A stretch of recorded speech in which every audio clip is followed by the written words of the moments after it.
2021, Joyce Meyer Ministries posts a $15 million surplus, reserves growing, the media empire expanding, confidence high. 2023, $18 million deficit, reserves collapsing, the same ministry, same mission, same message, but completely different math.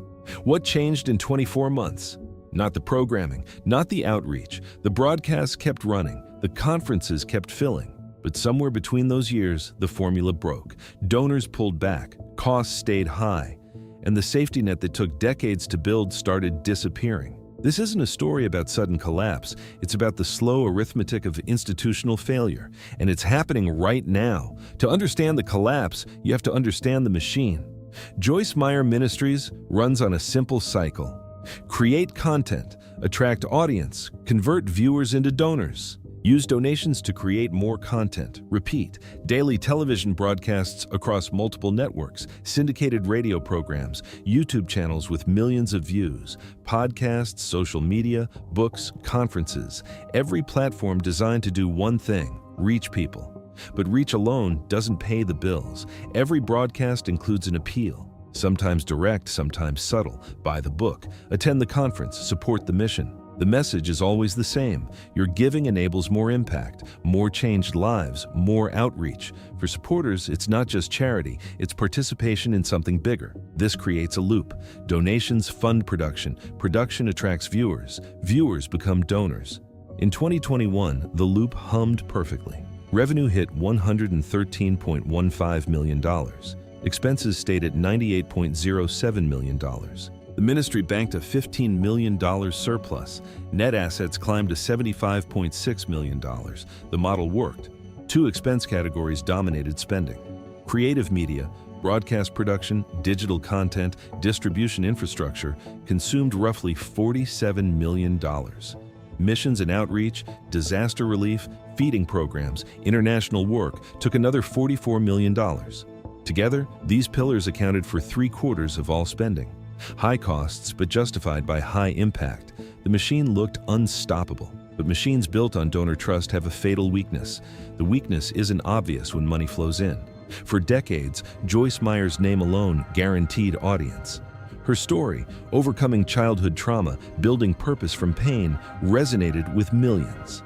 Every book sale fed the next project. Every conference ticket funded the next broadcast. The formula seemed bulletproof. But donor-driven models depend on two things that can't be manufactured: trust and scale. Trust means supporters believe their dollars matter, that the ministry uses funds wisely. That leadership operates with integrity. Scale means reaching enough people to sustain operations. When either weakens, the entire system strains. In 2021, both were strong. The ministry reported net assets of $75.6 million. That's not just revenue, that's accumulated reserves. The financial cushion built over years of surpluses, a safety net for rough years, proof the organization managed money well. The operational model had clear strengths. Joyce Meyer's visibility meant low marketing costs. Her personal brand drove fundraising. No expensive ad campaigns needed, no celebrity endorsements required, just her voice, her story, her consistency. But that strength masked a deeper risk. Every decision flowed through one person. Every donor relationship connected to one face. Every broadcast centered one message. The ministry wasn't built like a corporation with distributed leadership. It was built like a startup around a charismatic founder. And founders age. By 2021, Joyce Meyer was 78, still active, still teaching, still traveling. But the clock was ticking. And inside the organization, no succession plan existed. No heir apparent with comparable reach. Family members held positions, but none commanded her following. Donors noticed.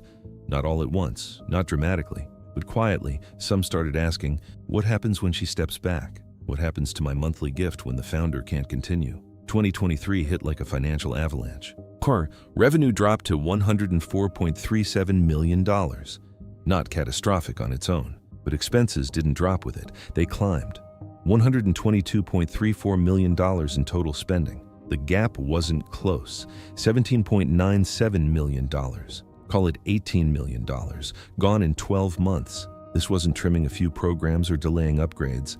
The ministry burned through reserves at a pace that would alarm any corporate board. Net assets fell from $77.7 million to $59.7 million, an $18 million erosion of the financial cushion in a single year. The same cost structure that worked in 2021 became unsustainable in 2023. Creative media still demanded $47.3 million. Broadcasts don't get cheaper because revenue drops. Studios need staff. Equipment needs maintenance. Distribution contracts don't renegotiate mid-year. Missions and outreach consumed $44.3 million. Cutting these programs meant breaking promises to donors. The visible proof their gifts mattered, gone. Together, those two categories ate up nearly 75% of spending. Fixed costs with little flexibility. When revenue softened, there was nowhere to cut without dismantling core operations. So where did the revenue go? Donor fatigue played a role. The same appeals that worked for decades started wearing thin. Supporters who gave faithfully for years began questioning. Not the message, not the mission, but the model. Why does a ministry need aviation infrastructure during a deficit? Why are reserves shrinking while overhead stays high? The optics became harder to ignore. In December 2022, the ministry signed a 36-month lease for hangar storage and aviation office space. The audited notes don't specify annual cost, but the commitment was clear. Multi-year aviation expenses locked in just as finances deteriorated. For donors watching balance sheets shrink, the timing raised questions. This wasn't scandal, no fraud, no misappropriation, just decisions that looked tone-deaf against financial reality, and the demographic shift accelerated. Younger donors gravitate toward different causes, different platforms, different leaders. Joyce Meyer's core audience, loyal, generous, consistent, was aging with her. Replacement donors weren't arriving at the same rate. The ministry faced a math problem with no easy solution.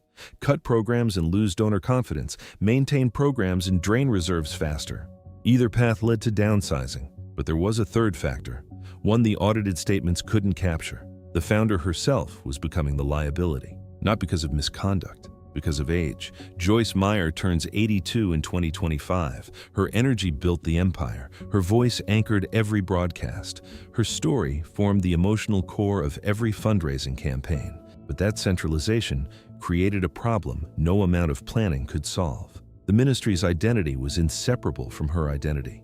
Donors didn't give to an organization. They gave to Joyce. When the founder's presence becomes the product, succession isn't just a leadership question, it's an existential threat. Who replaces someone irreplaceable? Family members occupy leadership roles, but none command her influence. None have spent decades building trust with millions of supporters. The uncertainty creates hesitation. Donors making estate plans wonder if the ministry will outlive its founder. Monthly givers question whether their commitment makes sense long-term.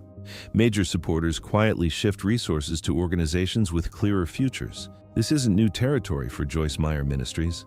In 2007, Senator Chuck Grassley launched a Senate Finance Committee investigation into 6 media ministries. Joyce Meyer's organization stood out, not for resistance, but for cooperation. The ministry provided every requested document. More importantly, it implemented reforms, governance restructured, compensation policies updated, the boundary between personal and ministry assets clarified.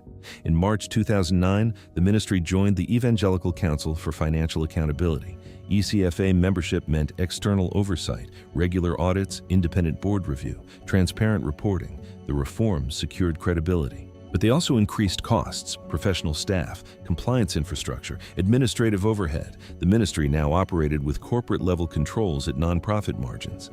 Those reforms helped then. They can't solve the current crisis, because this isn't about financial accountability, it's about institutional viability. The 2007 investigation questioned stewardship.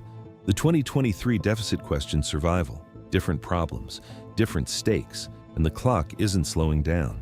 At the current burn rate, reserves won't last forever. $59.7 million sounds substantial, until you realize it's covering an $18 million annual gap. Simple math says 3 years, maybe 4 if cuts come fast, but cuts mean breaking the machine. Reduce broadcasts and audience shrinks. Shrink audience and donations fall further. The cycle that built the empire now accelerates its decline. The ministry faces what every founder-driven organization eventually confronts. The person who made it possible becomes the reason it can't continue. Joyce Meyer at 82 still teaches, still travels, still leads. But donor confidence doesn't run on current performance. It runs on future certainty, and there is none. No announced succession plan, no transition timeline, no next-generation leader being groomed publicly, just silence where answers should be. The audited financials for 2024 aren't public yet. They'll tell whether 2023 was an anomaly or a trend, whether reserves continued falling or stabilized, whether the ministry found a way to reverse the math. But numbers only tell part of the story. The real question isn't about budgets or balance sheets. It's about what happens when an empire built on one person's voice finally runs out of runway. The answer is coming, whether the ministry is ready or not.